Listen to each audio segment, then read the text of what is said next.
Bueno, sean ustedes muy bienvenidos a esta charla que se llama ¿Qué pruebas diagnósticas vamos a elegir? Vamos a aprender con casos clínicos de endocrinología. Me siento muy feliz por esta invitación. Gracias a BetSapiens, gracias a todos los patrocinadores. Mi nombre es Paula Andrea Villegas Tamayo, soy egresada del pregrado y del posgrado de la Universidad de Antioquia. Soy docente de la misma universidad con posgrado en dermatología. Mi empresa se llama Piel Veterinaria y a este correo pueden con mucho gusto ustedes enviar cualquier pregunta que tengan luego de que nos encontremos en este proceso. Vamos entonces a dar comienzo.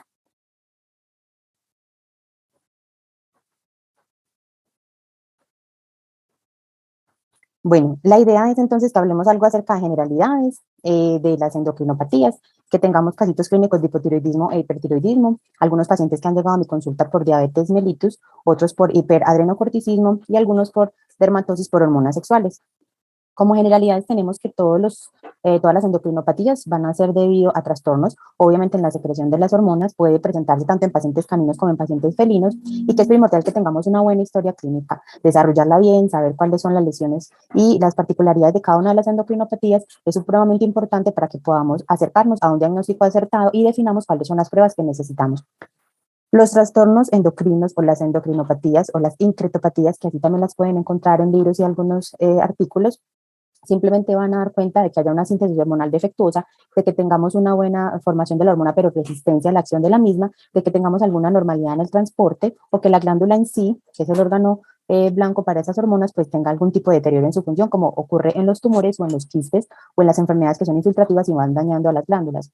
Por eso es que pueden tener muchos signos y muchos síntomas clínicos que son diversos y obviamente afectan a muchos órganos y la piel y sus anexos, que es un órgano tan grande y que obviamente se ve, pues es uno de los principales afectados y los propietarios van a empezar entonces a evidenciar sintomatología y a ir a consulta por este motivo, como en el caso de esta paciente, que es una paciente con hiperadrenocorticismo, donde el abdomen tan péndulo, tan abalonado, hizo también que tuviéramos una presentación de estrías, este estiramiento de la piel que genera este tipo de ruptura en la epidermis y la dermis. Las condiciones endocrinas que son de mayor importancia y que más veo yo a nivel de dermatología, porque así es como llegan los pacientes a consulta, son el hipotiroidismo. Recordemos que aquí vamos a tener alteración en la estructura de la función de la glándula tiroides, podemos tener una deficiente producción, hay hipotiroidismo primario, secundario, ¿cierto? Vamos a tener entonces complicaciones con producciones de TSH o de las hormonas tiroideas. También el hipertiroidismo se puede presentar fácilmente en nuestra consulta. Vamos a tener en cuenta que van a ser felinos mayores de 10 años, más o menos uno entre cada 300 puede estar afectado. Lo más usual es que sean adenomas, ¿cierto? Que la glándula esté afectada por un adenoma que está secretando de forma continua ese tipo de hormonas y obviamente vamos a tenerlas alteradas en la circulación y vamos a tener una realimentación negativa en ese eje hipotálamo hipofisiario y entonces la producción de TSH también se va a ver alterada. También vamos a tener pacientes con hiperadrenocorticismo, que de aquí en adelante lo vamos a llamar HAC, ¿cierto? Como es un síndrome, entonces vamos a tener muchos signos clínicos variados, obviamente por el exceso de los glucocorticoides y la exposición de diferentes órganos a los mismos. Vamos a tener uno que es el síndrome de Cushing, que es iatrogénico, que eventualmente puede ser culpa de nosotros, los médicos veterinarios, cuando estemos administrándolos sin ningún tipo de conciencia y sin hacer consciente al tutor de que es necesario que se tenga una regulación en la administración de los mismos, ¿cierto? Vamos a tener un HAC que depende de la hipófisis o de la pituitaria, que casi siempre va a ser por tumores, y vamos a tener un HAC dependiente de las adrenales, que también podría ser entonces por tumores que sean secretores. La diabetes mellitus, que es la más frecuente, ¿cierto? De las enfermedades del páncreas endocrino, obviamente vamos a tener un daño en las células beta, que son las que producen la insulina, y vamos a tener una deficiencia relativa de esta producción, y también vamos a tener efecto en todos los órganos. Hay que tener en cuenta que en los gatos cerca del 20% de las diabetes mellitus son tipo 1, que el resto pueden ser tipo 2, y obviamente hay que determinar si se necesita la insulina o si hay resistencia a la misma.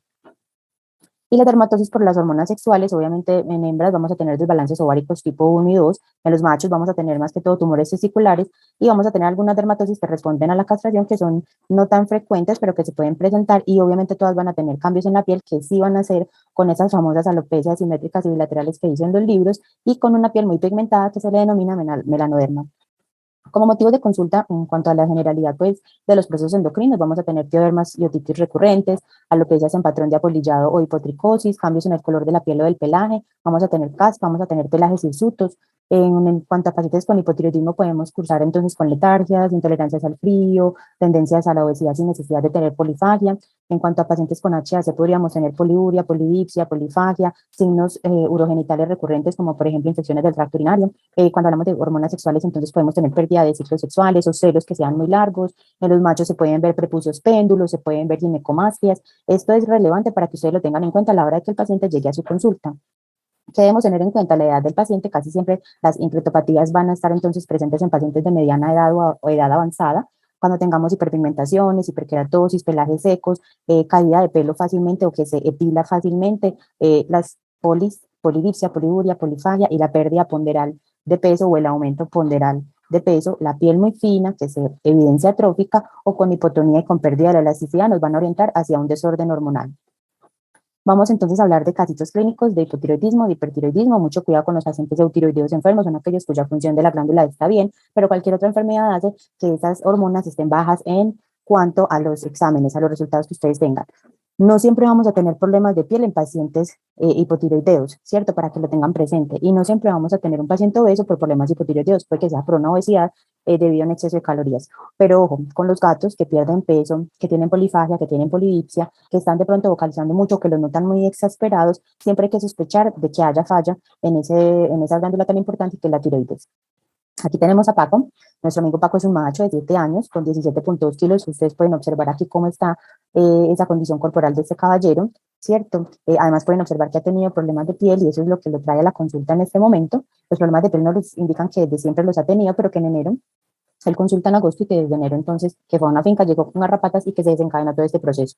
En otro centro veterinario le hicieron un KOH, cosa que no se realiza en dermatología de forma frecuente. Los KOH no sirven para que nosotros empecemos tratamientos con los pacientes, ya lo he dicho en otras de mis charlas, ¿cierto? En ese instante le reportaron invasión ectotrix y endotrix aparentemente y decidieron pues que el tratamiento era para hongos. Además, como se rascaba demasiado, empezaron a aplicar un corticoide de depósito una vez al mes, entonces desde marzo hasta agosto que consultó, estaba con la aplicación de este producto y aún así la aplicación era severa y nada que se le quitaban los hongos, entre comillas, y nada que bajaba de peso, ¿cierto? Acá podemos observar obviamente las lesiones dermatológicas con las que el paciente llegó, el eritema, tenemos las pápulas, tenemos las pústulas, tenemos los collaretes epidérmicos, tenemos áreas con hipotricosis, tenemos alopecia. Como es un paciente enfermo y para evitar entonces el síndrome del eutiroideo enfermo, es decir, que no salieran hormonas bajas por esta enfermedad que le estaba padeciendo, además por la cantidad de glucocorticoides que se le habían inyectado, pues no se decide hacer pruebas endocrinas aún, pero sí se le dice a la tutora cuáles son los diagnósticos diferenciales. Ustedes dirán, pero Paula, estás diciendo que es un síndrome de Cushing y de segundo el hipotiroidismo, estamos hablando en ese instante de casos de hipotiroidismo. Pues así es, con este caballero lo primero que se sospechó fue de un HAC iatrogénico, o sea, un síndrome de Cushing por el exceso de corticoides que se le estaban aplicando, pero terminó con una firme sospecha de ser un paciente hipotiroideo. ¿Qué pruebas de hacer para el diagnóstico de este caballero? Pues un raspado por las características de la historia clínica y las lesiones que tenía no se realizó, no era un paciente, aunque tenía áreas eritematosas y alopécicas, no eran dignas para tomar un raspado. Tenemos un paciente con un proceso infeccioso por todas las características de las lesiones primarias y secundarias que se observaba. La lámpara de Wood tampoco se realizó, no teníamos lesiones que fueran compatibles con micosis, sí se realizó una citología. En esa citología de una pústula de piel de ese caballero encontramos una cantidad impresionante de cocos, muchas figuras de fagocitosis, muchos queratinocitos nucleados, lo que nos indica que hay, se está haciendo un recambio térmico acelerado y no alcanzan a volverse escamas estos queratinocitos, ¿cierto? Muchos neutrófilos degenerados, lo que nos indica que hay una cronicidad y obviamente macrófagos activados que están respondiendo a todo este proceso inflamatorio e infeccioso. Como teníamos estos resultados, pues obviamente necesitábamos hacer un cultivo y pues obviamente íbamos a instaurar terapia antibiótica, entonces necesitábamos hacer pruebas básicas hematológicas para mirar cómo empezábamos el proceso con el paciente, cómo estaba funcionando su hígado, cómo es pues, parte de hígado, parte de los riñones y cómo estaba entonces todo el proceso de la respuesta de los leucocitos. Acá observamos una leucocitosis muy leve, ¿cierto? Tenemos unos eosinófilos que están dentro de un rango que siempre a mi juicio por encima de un 2% van a ser importantes a tener en cuenta, él no los tenía muy elevados, una LT en 159 que obviamente nos está dando respuesta de toda la cantidad de glucocorticoides que estaban aplicando desde hace varios meses y pues una creatinina que nos está dando cuenta que el riñón por lo menos por ahora estaba funcionando de forma adecuada. Se realizó el cultivo y obviamente cultivo con antibiograma, cultivo microbiológico con antibiograma, y nos dijo que el Staphylococcus pseudointermedius fue quien creció y que era sensible solo a micacina y amoxicilina más ácido clavulánico. Teniendo en cuenta todo el proceso de la historia clínica del paciente, obviamente no íbamos a irnos con una micacina para un pioderma de un paciente con el que apenas estábamos empezando nuestro diagnóstico y que posiblemente teníamos un proceso endocrino de base, ¿cierto? Nos fuimos con el amoxicilina ácido-clavulónica en este momento. El caballero se fue también con terapia tópica con baños y en septiembre consultó. La tutora decía que estaba mucho mejor, que ya no tenían que ponerle el isabelino para que se dejara de rascar, cosa que antes lo hacían todo el tiempo. Ella decía que lo veía un poco menos gordito, pero que no sabía si se había bajado de peso o no. Nosotros en consulta obviamente observamos que había una caída todavía de pelo muy fácil, pero el pelo estaba brillante, no había mal olor como en la primera consulta y aún teníamos algunas lesiones primarias y secundarias. Así estaba el gordo la primera vez que vino a consulta y así estuvimos entonces en septiembre al mes de la primera consulta y con el compromiso de la tutora de estar haciendo todo el tratamiento. Se hizo de nuevo una citología, aún había muchos cocos, aún había figuras de fagocitosis, entonces continuamos con la terapia. ¿Qué quedaba pendiente con este caballero? Pues obviamente realizar una prueba TAMIS, una prueba que nos indicara o nos fuera orientando para saber si sí teníamos algún tipo de inconveniente con una incretopatía. En este caso queríamos hacer una relación cortisol-creatinina en orina, que es una prueba de alta especificidad pero de baja sensibilidad, por eso solamente se determina como un TAMIS, como si sigo sospechando o no sigo sospechando de un HAC. Obviamente requiere otras pruebas anexas y salen con algún tipo de alteración y pues representa algo de dificultad para el tutor porque la idea es recoger la orina de 24 horas para poder hacer la muestra de la relación del cortisol y la creatinina en orina o tomar la primera muestra de la orina de la mañana, que es donde vamos a tener obviamente una mayor concentración del cortisol y pues algunos tutores pueden sentirse intimidados con la forma como se debe tomar esta muestra o hay algunos pacientes que no son tan juiciosos para que se le pueda tomarse, pero es bastante eficiente a la hora de empezar a orientar diagnósticos. Al mes siguiente veían mucho mejor al gordo, ya no se estaba rascando tanto, había terminado ya el ciclo de antibióticos que había sido bastante largo, pesaba 16,4 kilos, había bajado casi 1 kilo, continuamos con una epilación fácil, hipotricosis, una descamación, ¿cierto? Y tenía 3 pustulitas nuevas y no se habían hecho todavía los exámenes para control.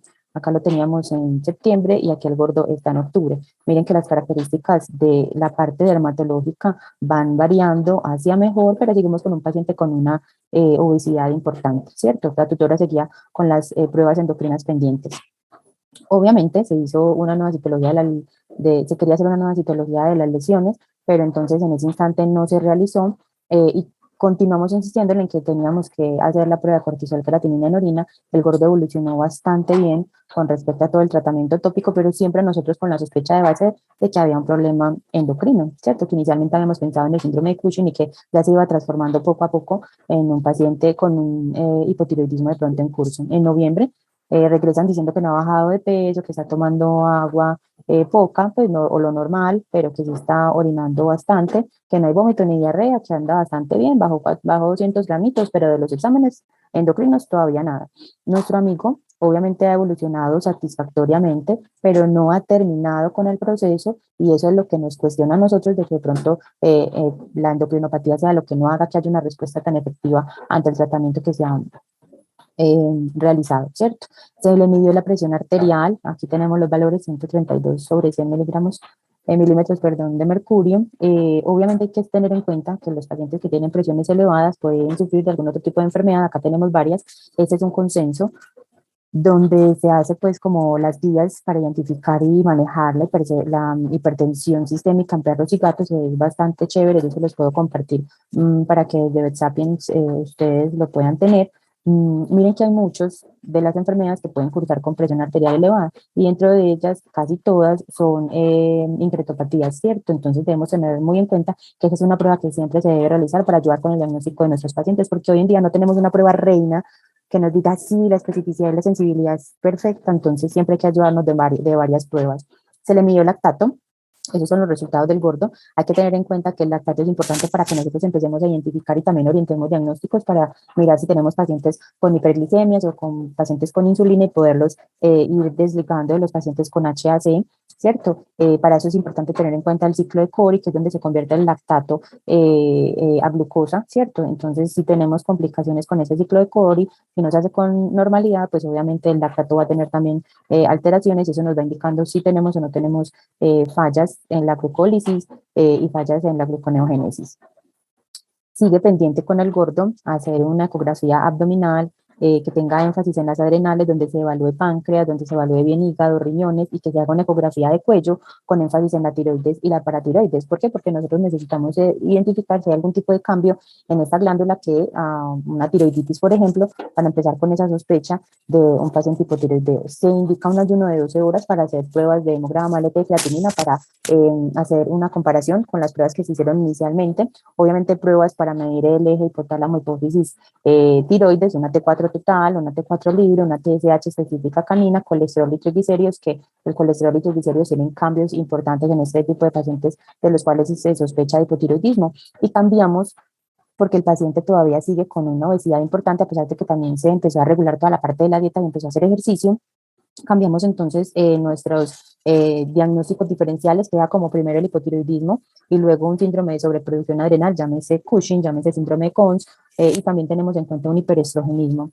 El paciente aquí en este mes de noviembre quedó en stand-by, la tutora y él no regresaron. Ahora en mayo tuvo una nueva cita, obviamente por problemas dermatológicos no les importa el resto de los procesos, porque es en la piel donde la mayoría de pacientes van a tener complicaciones, y son pacientes que tienen compromisos endocrinos, y los tutores van a verlo reflejado ahí, entonces por eso es que van a consultar. Se realizó de nuevo una citología, hay un pequeño pioderma que está comenzando, pero preguntamos por las pruebas endocrinas y no se ha realizado ninguna, así que se le pidió a la tutora que, para poder continuar con el proceso, y porque no podemos estar yendo de antibiótico-terapia, y que cada 6 meses el paciente recaiga, y que nosotros estemos tratando solamente la afección secundaria y no realmente el proceso primario, se le indicó que tenía sí o sí que hacer las pruebas para poder hacer un diagnóstico adecuado del paciente y poder continuar con él entonces en el proceso de tratamiento, ¿cierto? Como el gordo inicialmente tenía una sospecha de un Cushing, ¿cierto? Un HAC iatrogénico, porque teníamos un tanto tiempo con una aplicación de corticoides, él no venía así como muy de libro, ¿cierto? Pero hay otros pacientes que sí vienen y le dicen a uno: hola, tengo tal endocrinopatía, y ese es el caso de Violeta. Observen a Violeta. Violeta es un crucecito de labrador, tiene 8 años, pesa 30,7 kilos. En febrero había consultado la primera vez por medicina general, donde hablaban de que estaba demasiado obesa, que estaba letárgica, que estaba con caída del pelo, que tenía cistitis, que tenía muchas complicaciones para la movilidad porque estaba cojeando demasiado, ¿cierto? Y en agosto ya consultó por el área de dermatología, escuchen bien, con esas características que tenía, y como ella se observaba, ya van a ver otras fotos, consultó por dermatología. Entonces nos contaron que ella tenía problemas de piel desde hacía 3 años, que se le empezó a pelar la cola de un momento a otro, que aumentó de peso, que tenía consumo de agua aumentado, que orinaba mucho, que tenía gastritis, que tenía cistitis y que claudicaba, que tenía varias zonas alopécicas en el dorso, que la piel se le había puesto muy oscura, que tenía poco pelo, sí, y eso le preocupaba mucho a los tutores. Miren el dorso, ¿cierto? La región lombosacra de la gorda. Si tuviéramos una paciente con mucho prurito, uno a nivel dermatológico, lo primero que tiene que descartar con las lesiones, empezando ahí, persistiendo en esa área, es una dermatitis alérgica a la picadura de pulgas. Pero ella tenía un control adecuado, y las características del pelaje y de toda la historia, obviamente nos hicieron empezar a sospechar de que era una paciente que sufría de hipotiroidismo. Cuando nosotros hacemos pruebas básicas y estamos sospechando de esta incretopatía, pues obviamente en el hemograma estaríamos buscando una paciente con una anemia no regenerativa, normocítica normocrómica, que es lo que usualmente le pasa a los pacientes hipotiroideos. Los glóbulos blancos pueden estar bien o pueden estar alterados, eso depende de si hay infecciones secundarias o no. Casi siempre vamos a tener el colesterol elevado en estos pacientes, y cuando se hace ecografía, no solamente se manda a hacer ecografía de, de abdomen, sino que también se manda a hacer ecografía de tiroides. Recuerden, es muy importante para que ustedes determinen si hay algún cambio inflamatorio, inclusive hasta neoplásico. Listo. Se deben realizar exámenes seriados de sus pacientes todo el tiempo, no solamente, ay, le hice los primeros, creo que es, médico o no médico, y ya me quedo así. Los pacientes tienen que hacer un seguimiento, y no solamente por una de las especialidades, sino que tienen que ir a cardiólogo, tienen que verlos el oftalmólogo también de vez en cuando, mínimo una vez al año, porque van a haber cambios en muchos órganos, ¿cierto? Y es necesario que se haga un seguimiento adecuado. Con esta señorita, pues con las características con las que llegó, y obviamente a la especialidad que llegó, que fue inicialmente dermatología, pues el raspado no se hizo por la historia clínica, una lámpara de Wood, tampoco, no teníamos ninguna sintomatología que fuera compatible con una micosis, no se realizó citología, no teníamos unas pruebas, no teníamos pústulas, no había que realizar esta prueba. Obviamente realizamos un tricograma por las características de la alopecia, por las características del pelaje hirsuto, por las características de que no le crecía, y todos los pelos, más de un 90%, estaban en telogén. Ahí podemos observar con la flechita, estamos mirando todos los pelitos de esta fotografía en telogén, y acá la observamos a ella con una condición corporal elevadita, con un pelaje que no se sentía bien al tacto, estaba más bien seco y con las características de la pigmentación y la pérdida de pelo en el área interescapular y a nivel lumbosacro.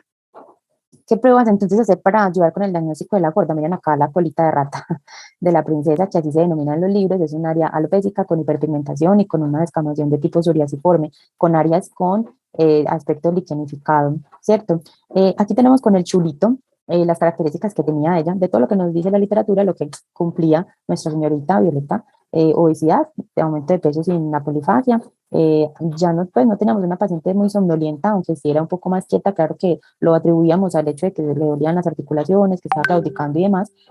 Entonces, por eso tenía intolerancia al ejercicio también. No había alopecia en el puente nasal, ni alopecia corporal como tal, pero sí teníamos la cola de rata, no había mixedema, no había otitis recurrentes, la hiperkeratosis estaba, tampoco estaba presente, sí había hiperpigmentación, no nos reportaban piodermas recurrentes, sí teníamos un pelaje hirsuto, no tanto de cachorro, pero sí hirsuto, y los problemas neuromusculares, esa debilidad que ya tenía en los miembros posteriores. Importante porque muchas veces se pasa eso por alto y las convulsiones y los signos neuromusculares hacen parte de este complejo del hipotiroidismo. Entonces es muy adecuado que ustedes cuando tengan pacientes con estas características y si son de la edad y de la raza de pronto compatibles con la presentación de la enfermedad, que siempre nos dicen que hay ciertas razas que son más específicas, pues lo tengan en cuenta como diagnóstico diferencial. De pronto no de primero, pero sí por allá, para que lo tengan en cuenta. No era una paciente con convulsiones, aunque muchos pacientes hipotiroideos la pueden presentar, no había parálisis del nervio facial, no había, pues no nos han reportado problemas reproductivos, era una paciente castrada y pues la hiperlipidemia estaba pendiente de definir con las características de los resultados de los exámenes. Hacer pruebas en ese instante que llegó a la consulta, sí, obviamente teníamos toda la sospecha de que era una paciente hipotiroidea, se le indicó tomar pruebas básicas, T4 total, T4 libre, la TSH específica canina, el colesterol, los triglicéridos, todos salieron compatibles con una paciente hipotiroidea. Acá tenemos este esquemita para que recordemos cómo es que se maneja todo el proceso, el eje hipotálamo hipoficiario tiroideo. Sabemos que cuando ya hay suficientes hormonas en circulación se hace una realimentación negativa para que tanto el hipotálamo como la hipófisis ya estén tranquilos y tengan disminuyan o paren un poco la segregación de estas hormonas para que la tiroides no la saque más de circulación, pero que si por el contrario tenemos unas hormonas tiroideas bajas, pues siempre va a haber una realimentación positiva para que se siga produciendo la TRH y la TSH, ¿cierto? Hay muchos laboratorios a los que ustedes pueden enviar sus exámenes. Sin embargo, ustedes deben tener una buena conciencia de que esas personas del laboratorio deben tener una buena comunicación con ustedes como clínicos. Hay muchos muy bonitos, como este, por ejemplo, donde no solamente le mandan a usted el resultado que usted pidió, sino que abajo le están dando como un recorderis de todo lo que ocurre con ese eje, ¿cierto? Le dicen que si la concentración de de TSH está así, la T4 está así, entonces que sospeche, y si no, le dicen que por favor usted siempre tiene que asociar ese resultado a lo que está ocurriendo realmente con el paciente. Recuerden que el paciente siempre tiene la razón. Los exámenes pocas veces van a suplir la clínica y toda la suspicacia que ustedes tengan para realizar un buen examen clínico. ¿Listo? Acá tenemos entonces resultados de esta gorda, donde teníamos una T4 total baja por las características de la realización de estas pruebas, donde la T4 libre no se hace por diálisis de equilibrio aquí en Colombia. eh, Tener en cuenta la T4 total es más importante que tener en cuenta la T4 libre para instaurar tratamiento, obviamente de la mano de la TSH y el resto de la historia clínica de los pacientes. Listo, aunque sí se miden y yo las mido, la T4 libre y la T4 total, le pongo atención más a la T4 total y a la TSH y a la sintomatología del paciente que a la T4 libre. Con una sola T4 libre no se debe hacer un diagnóstico preciso de un paciente, y de hecho cuando hablamos con personas más especializadas en el tema de endocrinología, pues hay otras pruebas que ellos mandan aparte, ¿cierto? Aquí estamos hablando de lo que día a día está ocurriendo con la clínica mía diaria, de lo que está ocurriendo con los pacientes. Obviamente podemos medir también triiodotironina, no es lo más usual, pero eso se podría hacer. Podríamos hacer pruebas de estimulación con TSH, con TRH, si se consigue la hormona, claro está. Y obvio, vamos a tener un diagnóstico mucho más preciso que venga desde la parte de las pruebas paraclínicas y no solo desde la anamnesis y los exámenes que se realicen en general y específicos, ¿cierto? Desde la semiología. Bueno, como actualización de la historia clínica, en junio de ese año ya volvió otra vez pues en el junio siguiente volvió otra vez a consultar, ya había ido por cardiología, ya la habían visto por oftalmología, todo estaba bastante bien, estaba activa, ya había tenido muda de pelaje, ya era un pelo más normal, más natural, ya había tenido muda de pelaje y estaba en ese instante de nuevo en muda de pelaje, pero no se le había quedado ningún área sin pelo, tenía una materia fecal que estaba firme, no teníamos vómito, diarrea, se le había acabado la claudicación, ya no reportaba que había tenido más episodios de cistitis. Estaba pendiente de una nueva cita por cardiología, básicamente porque ya se le iba a cumplir pues, como el tiempo que le habían indicado, pero como control, no porque tuviera ningún tipo de afección, bajó a 23,7 kilos, ya se observaba con una condición corporal ideal, 5 de 9, era una paciente que había evolucionado bastante bien, ¿cierto? Entonces, obteniendo un buen diagnóstico y a tiempo, o por lo menos en un tiempo correcto, con un paciente que venía como de libro, pues obviamente teníamos que obtener resultados como de libro, aunque no siempre es así para ese tipo de procesos endocrinos, ¿cierto? Acá tenemos una de las valoraciones que se le hizo posterior al inicial, pues miren que la T4 total no era que hubiera subido, pues muchísimo, pero siempre se tiene que hacer reevaluación de estos pacientes y recuerden que cuando comienzan ustedes con el tratamiento se deben tomar muestras con 12 horas de ayuno desde la última dosis que se le administra al paciente de la levotiroxina, se deben tomar las muestras, se le debe administrar el medicamento al paciente y 4 horas después se deben volver a tomar para que podamos hacer un análisis de cómo está, cómo amanece el paciente, cómo se termina de bajar esa absorción del medicamento, cómo ya no está expresándose en sangre y cómo vuelve otra vez a tomar entonces sus niveles luego de la administración. Y ahí sí se hacen cambios en el tratamiento. Antes no. Listo, porque muchas veces dicen, ay, tómeselo en ayuno, sale de nuevamente baja, pues porque obviamente ya viene en declive el proceso del mantenimiento en sangre luego de la absorción y empiezan a modificar sin ningún tipo de necesidad del proceso. Listo. Como estamos hablando de tiroides, vamos a hablar entonces ahora de hipertiroidismo. Ay, Paula, ¿por qué no hablamos de hipotiroidismo en gatos? No es lo más usual. Sí he tenido pacientes, pero no eran historias que se podían recopilar como de manera tan eficiente, entonces también es la casuística, ¿cierto? No es tan usual. Ay, vamos a hablar de hipertiroidismo en caninos. No, tampoco es lo más usual, es más fácil ver gatos hipertiroides que perros, entonces vamos a tener esos dos casitos clínicos. Una se llama Mary Jane, es una chiquilla que consultó en marzo, es una hembra de 12 años, 2,4 kilos. El reporte es que ha bajado mucho de peso en los últimos 6 meses, pero asumían que como se habían cambiado de otra ciudad para acá, para Medellín, de pronto era eso, que estaba estresada. Era una paciente que el doctor decía está muy flaca, come mucho, es muy llorona, toma agua de la llave todo el tiempo, ya está esterilizada, está comiéndose todo lo que se encuentra a su paso. Él indicaba que se le chuparon los ojos, o sea que la condición corporal era tan baja que teníamos un enoftalmo, un grado importante de enoftalmo, tanto que el tutor fue capaz de observarlo, que vomitaba a diario, que casi siempre vomitaba, pero que era todos los días, y que tenía mucha secreción en los ojos, ¿cierto? Esta, por el contrario, es Fiora. Fiora es una paciente que fue de las primeras pacientes hipertiroides que yo atendí. Era una hembra de 11 años, digo era porque ya no nos acompaña. La condición corporal de ella sí era muy baja, era una paciente de 1,7 kilos, y la habían diagnosticado en otro centro veterinario como que tenía una enfermedad inflamatoria intestinal. Y a pesar de que estaba con el alimento adecuado, un alimento hipoalergénico, la diarrea persistía y ella siempre tenía hambre. Y obviamente le habían dicho en el otro centro veterinario que tenía un ganglio, un linfonodo inflamado en el cuello. ¿Listo? Haciendo un buen abordaje semiológico, cuando llegó la señorita Fiora a mi consulta, lo primero que hago, que siempre lo hago en todos los felinos, y ustedes se deben acostumbrar, es palpar el cuello, porque en los felinos uno siempre tiene que palpar el cuello para tratar de ubicar la tiroides. Al tratar de ubicar la tiroides, vamos entonces nosotros a garantizar si hay evidencia de algún nódulo que esté grande de la tiroides o no. En el caso de Fiora, no era ningún linfonodo. En el caso de Fiora, al lado derecho teníamos un lóbulo de la tiroides bien grande, bien grande, y obviamente desde ahí ya empecé yo con la sospecha de que ella era una niña hipertiroidea, más allá de que en el examen clínico general pues nos dio todo ese tipo de reportes, una frecuencia cardíaca altísima, una frecuencia respiratoria altísima, su condición corporal tan baja, era un pelaje que era hirsuto, era desprolijo, obviamente sospechamos de que tuviéramos una adenoma funcional en esa tiroides, mientras que en la señorita Mary Jane, aclaro, esas fotos no son de las pacientes reales. Mary Jane es una gatita tricolor, pero esa la sacamos de internet, de Pixibay. Y Fiora, esta gatita me la encontré, era muy parecida a ella, pero esta no es mi chiquilla Fiora.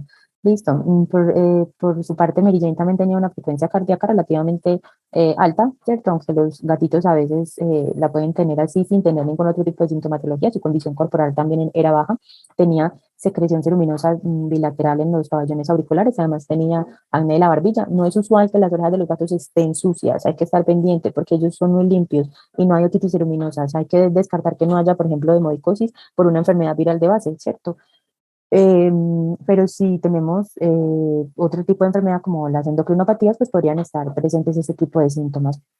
Con ella, por las características de la historia clínica, se pensó primero en hipertiroidismo, a la palpación del cuello no había ningún tipo de alteración, una enfermedad renal es una paciente de 12 años, un cambio, también tiene poliuria y polipsia, ¿cierto? Y obviamente un proceso de diabetes.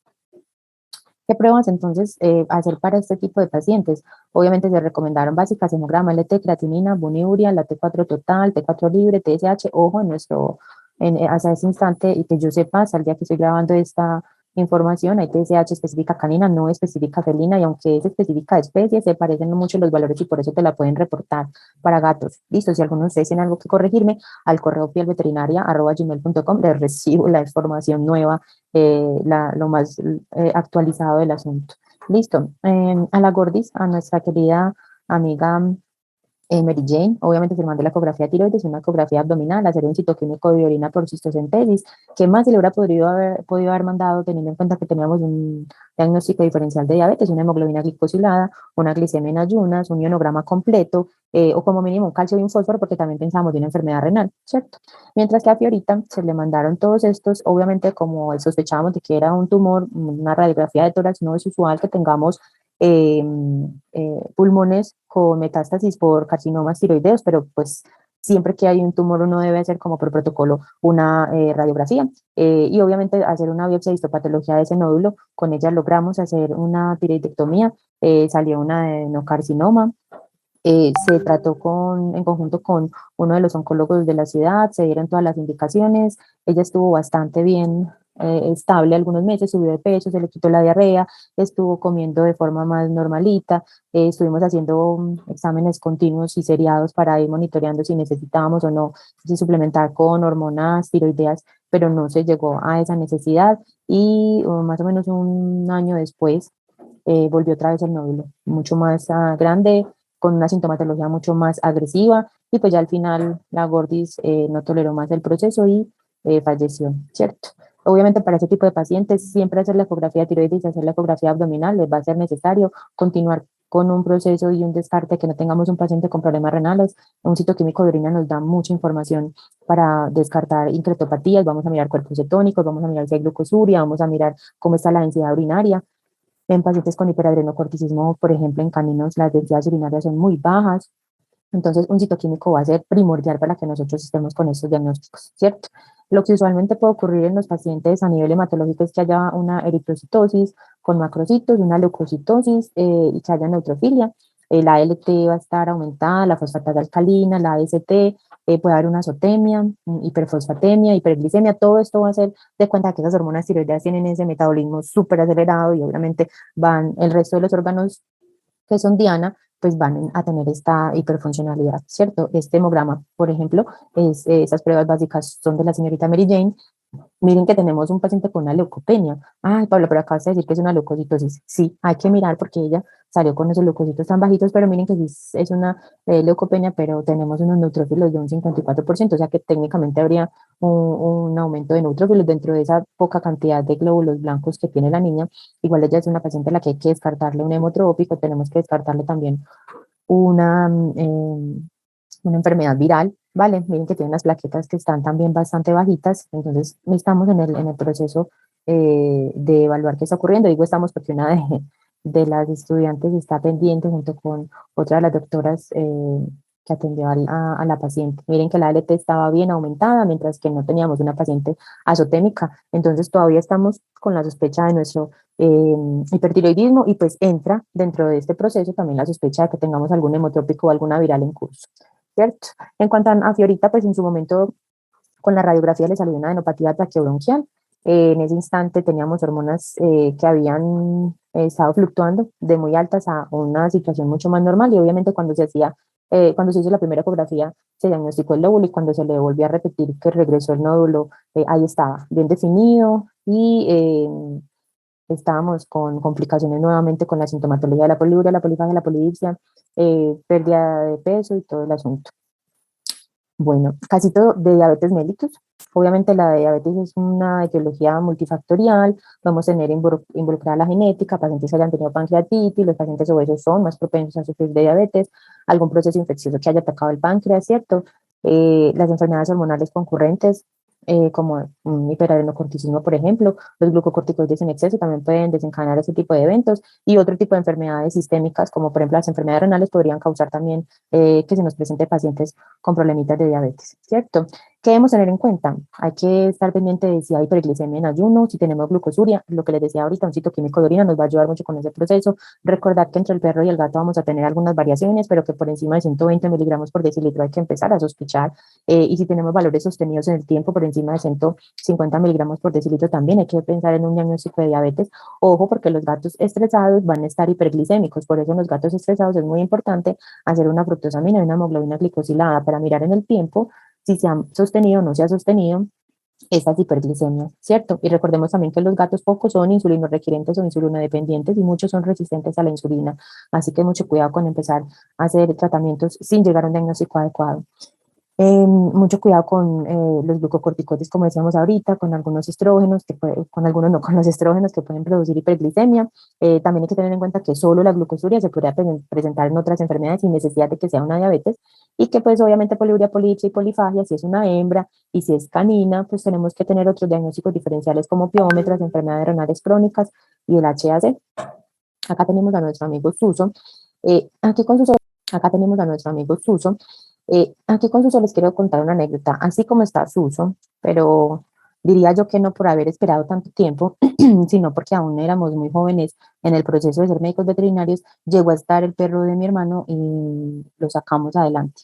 Volvió a ser, pues el perro de mi hermano era un pudelcito, este Suso es un crucecito entre pudel y quién sabe qué otra cosa, eh, pero lo que se necesitaba era simplemente adhesión al tratamiento y que las personas fueran juiciosas. Con Suso no lo logramos, ya les voy a contar, pero así, estaba bastante mal y logramos que viviera 4 años con nosotros luego de estabilizarlo en muy buenas condiciones. Listo, volviendo, bueno, y otra cosa es que gracias a Coqui, que así se llamaba, fue que yo me enamoré de la endocrinología.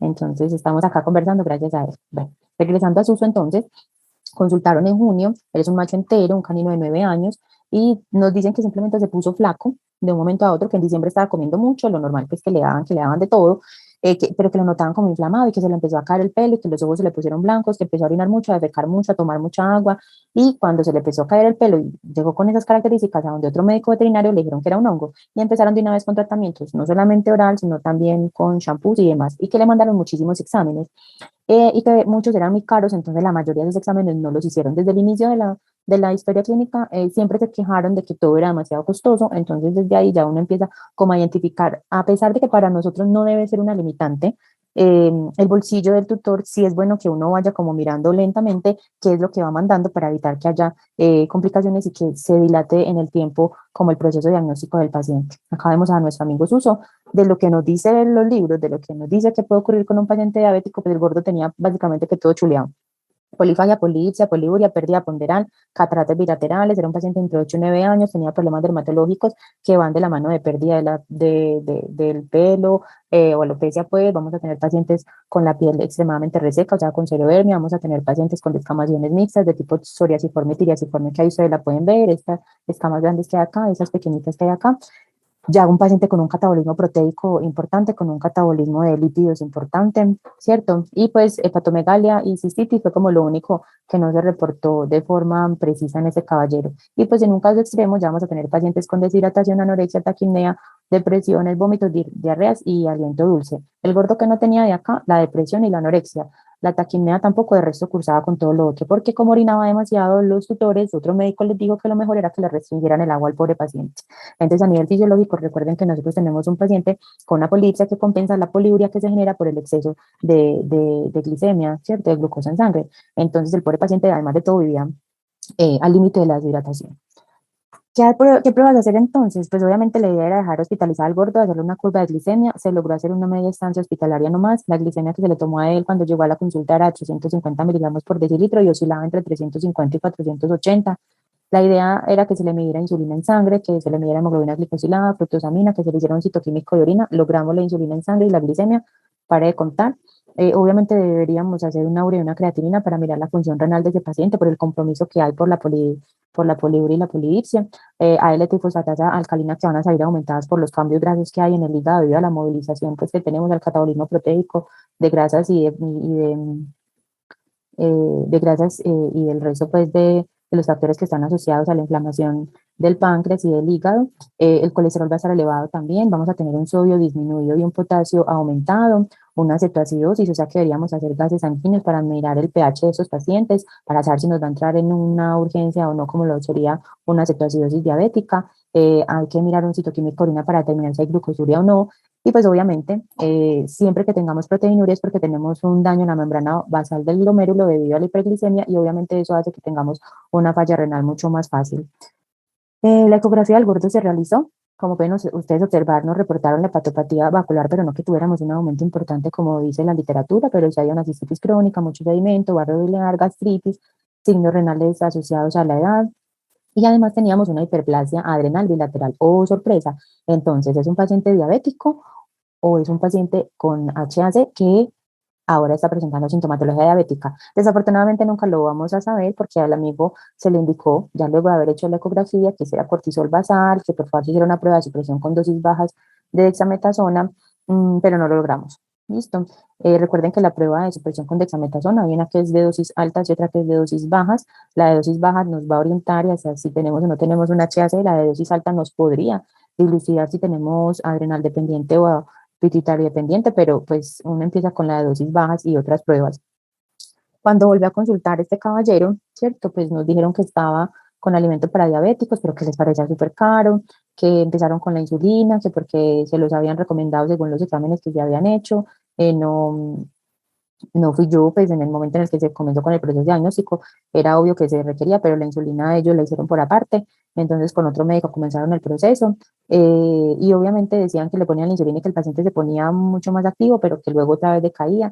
En el instante que llegó a esa consulta tenía 458 miligramos por decilitro de glicemia. Él mejoró un poco. No tengo la foto del paciente, logramos que tuviera algo más de pelo, la condición corporal sí siguió siendo muy baja, pero no hubo una ruptura en el paso a seguir. Y miren que es muy importante en ese tipo de pacientes por la periodicidad en la que se maneja todo, en que haya feeling, que haya ese tipo de asociación y de que seamos partner entre el médico y el tutor y no lo logramos. No lo logramos, entonces cuando eso ocurre es muy importante que usted sepa derivar, porque pues si uno fuera así malvado y estricto diría, no, es que hay que hacer eso y es el colmo y no sé qué, y estamos agotados de que usted esté diciendo que todo es muy caro y mire el perro cómo está, etcétera, etcétera. Pero respirando profundo y haciendo las cosas de manera adecuada, pues lo mejor era derivarlo a otro colega responsable, respetuoso con los pasos, para que tratáramos de mantener la comunicación con ellos. Se mantuvo durante unos cuantos meses hasta que ya se desaparecieron literal del mapa. No sabemos qué ocurrió con el amigo Suso, pero sabemos que los tutores estaban agotados económicamente desde siempre y ya estaban agotados sentimentalmente. Entonces creemos que nuestro Suso no estuvo presente en muchas navidades, ¿cierto? Porque este caso también es de hace algunos añitos. Entonces, la adherencia al tratamiento no se logró, obviamente la adherencia a la cantidad de pruebas que se tenían que hacer con estos pacientes tampoco, era un paciente que tenía que hacérsele todo el descarte también de un paciente con hiperadrenocorticismo y no lo íbamos a lograr si los tutores no tenían el dinero, ¿cierto? Esa fue una de las insulinas que se manejó con él, de 3,9, hemoglobina glicosilada y fructosamina, este es otro paciente, pero para que vean pues cómo reportan más o menos los resultados, que lo reportan en porcentajes y lo que ocurre con pacientes que están con eventos de diabetes, miren que es menor al 5%, y aquí la hemoglobina glicosilada está en 10,3, por ejemplo. El cálculo promedio de la glicemia de los últimos 3 meses de ese paciente es de 248, obviamente muy por encima de lo que se considera normal. Así que la idea es que ustedes tengan siempre reportes de los laboratorios y que puedan conversar con la persona que hace este tipo de exámenes para poder orientar también su tratamiento, los cambios en el mismo y mirar si lo que está pasando en el paciente es lo que le están reportando también. Listo. Casitos de hiperadrenocorticismo, aunque ya hemos tenido varios esbozos, miren que es difícil que cuando llega un paciente con una sintomatología usted diga de una vez, uy, es tal cosa. Usualmente usted se va del HAC, al hipotiroidismo, a la diabetes, y está como entre esos tres, eso es como la triada sagrada de los pacientes endocrinos, ¿cierto? Entonces, con el hiperadrenocorticismo, este esquemita me gusta mucho porque nos recuerda lo que pasa con el eje hipotálamo hipófisis adrenal. Acá tenemos un eje normal, ¿cierto? Acá tenemos un eje donde hay un adenoma funcional en la adenohipófisis y obviamente eso va a hacer que haya más ACTH y eso va a hacer que las adrenales estén aumentadas de tamaño y que obviamente el cortisol esté aumentado también en sangre y que la realimentación negativa no se logre a la hipófisis, porque igual ella tiene el adenoma que está funcionando y no le va a hacer caso al cortisol que le está diciendo, hola, ya no más, es suficiente, ¿cierto?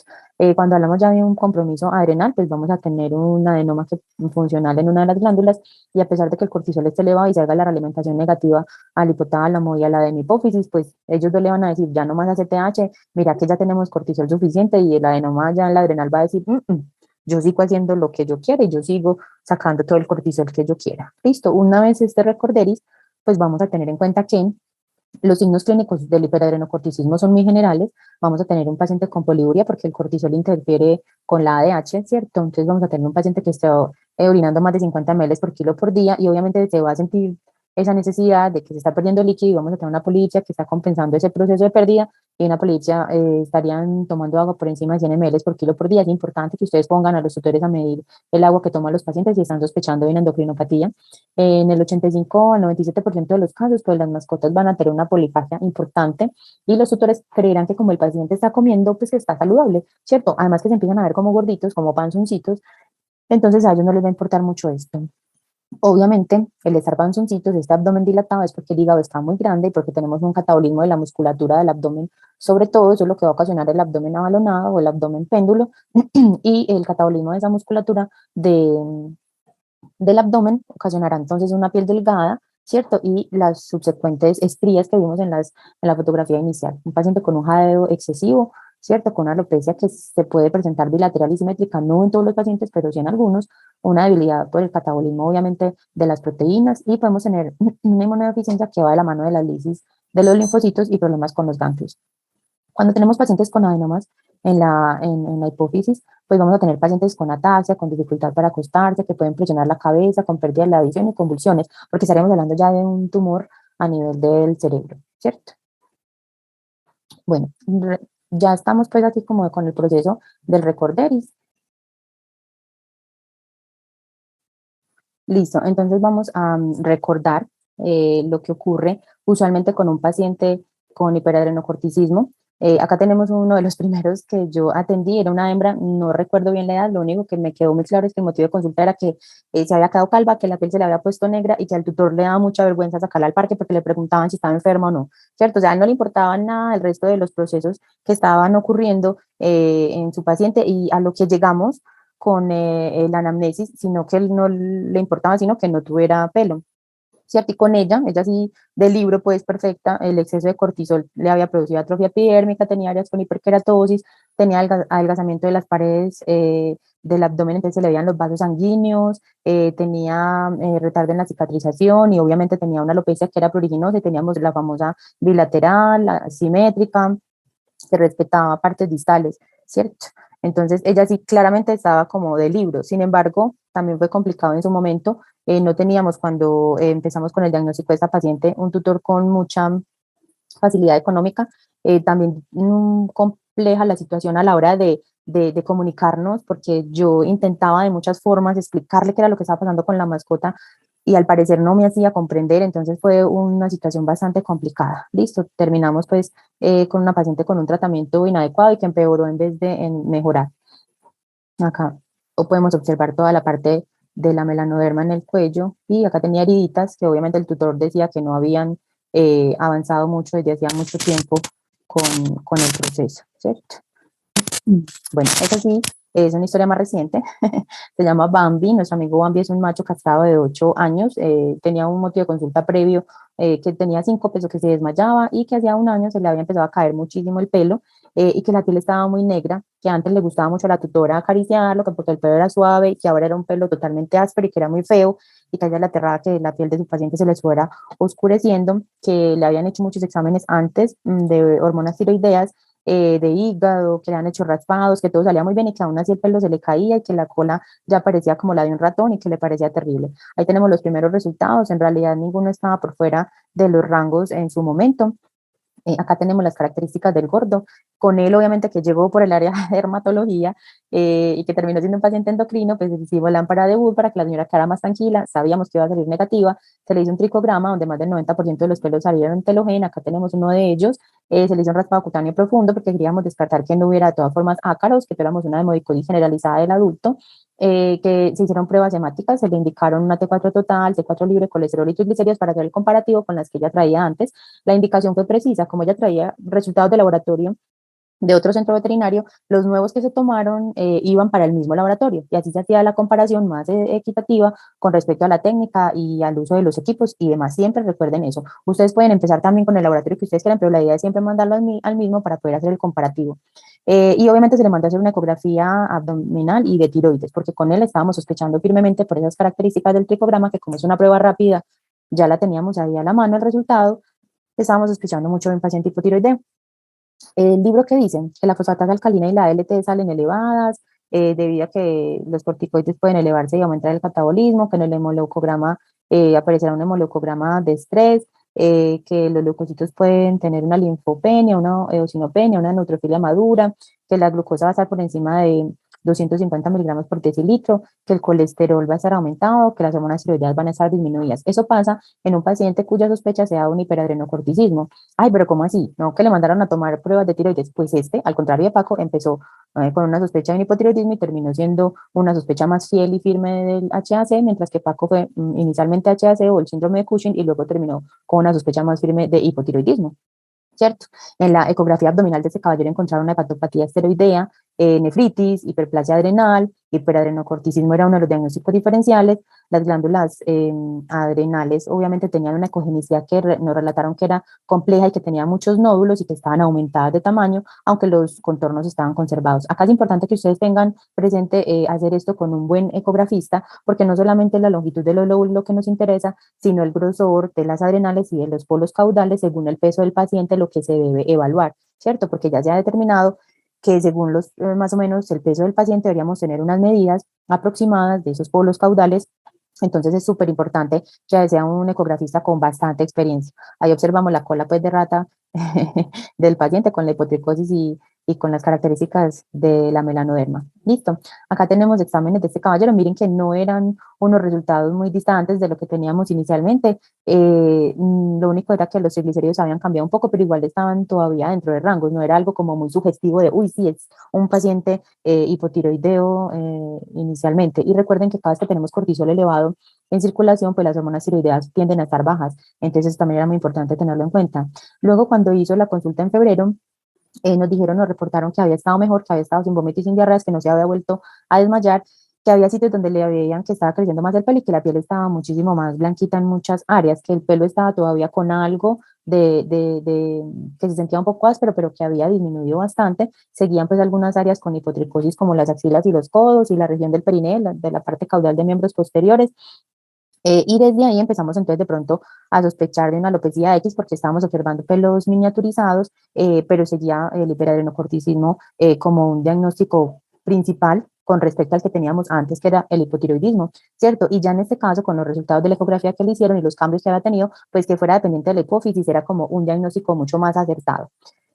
Luego el gordo llegó con 200 gramos menos, al marzo siguiente, con una presión arterial relativamente baja, se le indicó que tenía que hacer un ayuno de 12 horas para poder tomar la glicemia y le salían 100 miligramos por decilitro, dentro del rango un poquito más elevado de lo que yo me esperaría, pero dentro del rango de todas formas. Y como teníamos esta adrenomegalia bilateral con los múltiples nódulos, pues entonces se definió hacer o se indicó hacer una estimulación con ACTH, ¿cierto? Y una supresión con dosis bajas de dexametasona, ojalá las dos, pero si había que definir, pues primero la de la supresión y luego la de la ACTH. Repetir hemograma, creatinina, LT, hacer un ionograma completo porque necesitamos identificar si de pronto esas características también de esa glicemia, también de esa presión arterial baja, iban hacia otro lado, de pronto una adición también, no es lo más usual, pero pues uno tendría que estar pendiente con este perrito con esas características de descartar y medir todo el funcionamiento del eje.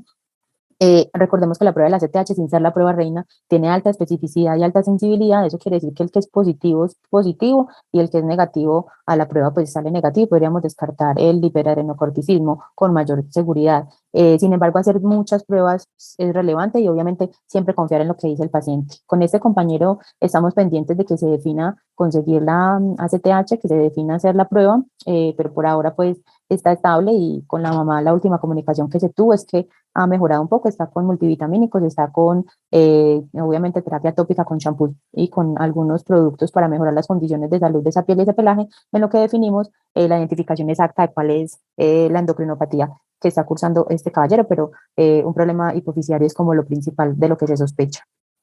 Bueno, las dermatosis por hormonas sexuales son pocas, en realidad no he tenido muchos pacientes con estas características, entonces ahí uno empieza a preguntarse, ¿de verdad son infrecuentes o es que no se están diagnosticando de forma tan adecuada? Hay de origen adrenal y de origen gonadal, los pacientes que yo he tenido son de origen gonadal, en las hembras los desbalances ováricos, en los machos los tumores testiculares es lo principal, y hablando de tumores testiculares, pues tenemos a Winnie.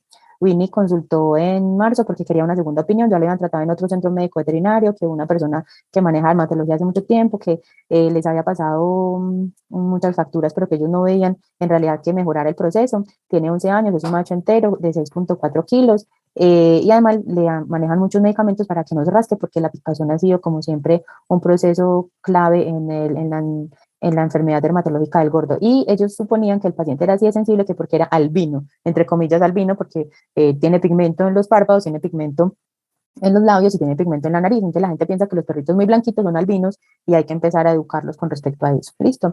¿Qué signos clínicos tenía nuestro amigo? Que fueran compatibles con procesos tumorales. Tenía una deformidad en los testículos, un testículo mucho más grande que el otro y se sentía como nodular. No había un síndrome de feminización, o por lo menos no nos lo reportaron. Recuerden que el síndrome de feminización pues, nos va a indicar que hay mayor cantidad de estrógenos y menor cantidad de andrógenos. Sí teníamos una alopecia o una hipotricosis más bien simétrica y bilateral que había iniciado no pruriginosa, pero se había vuelto muy pruriginosa desde que el gordo tenía más o menos unos 3 años.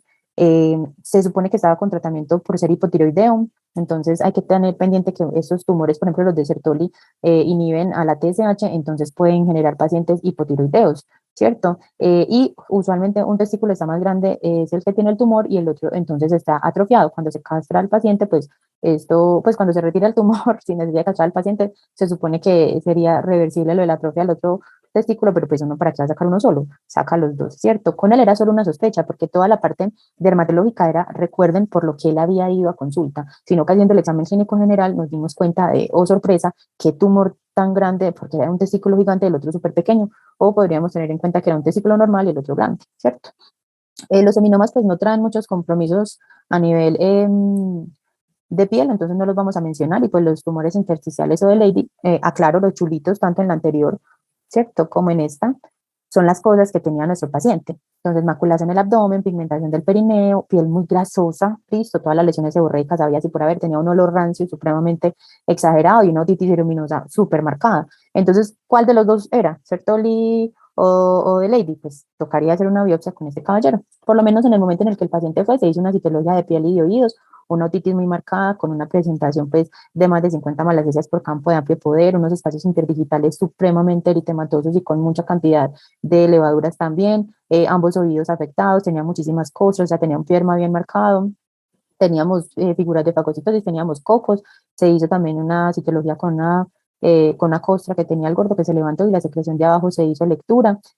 Con este caballero que fue una sola vez a consulta, recuerden que había ido a consulta dermatológica a pedir una segunda opinión, y cuando terminé el proceso dijo, ah, pues yo vine porque el perro se rasca y ahora terminé con el perro con un tumor. Entonces tampoco le cayó muy bien si hubiera hecho una aproximación diagnóstica eficiente y adecuada, y pues ya tenía mucho miedo, que ya le habían dicho que el perro era muy viejito, que como yo lo mandaba a castrar, que esto, que lo otro, entonces, ¿qué quedó pendiente?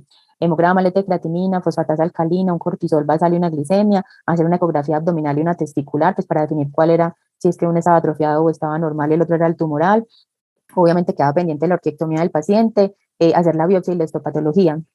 Más allá de eso, tomar testosterona, ¿cierto? Si nos salimos de los rangos normales que nos reportan que son de 5 a 15 nanomoles por litro, pues se sospecharía de tumor intersticial. Si se mide el estradiol y nos da por encima de 37 picomoles por litro, pues sospecharíamos de un tumor de células de Sertoli, pero pues no llegamos hasta allá porque las pruebas básicas se quedaron solamente en la historia clínica y no se tomaron, ¿cierto? Desde marzo hasta este instante no tenemos nada de conocimiento de nuestro amigo Bambi, y obviamente sospechamos que todo su proceso dermatológico va muy de la mano de este proceso hormonal sexual, pero nos vamos a quedar en stand-by por el momento.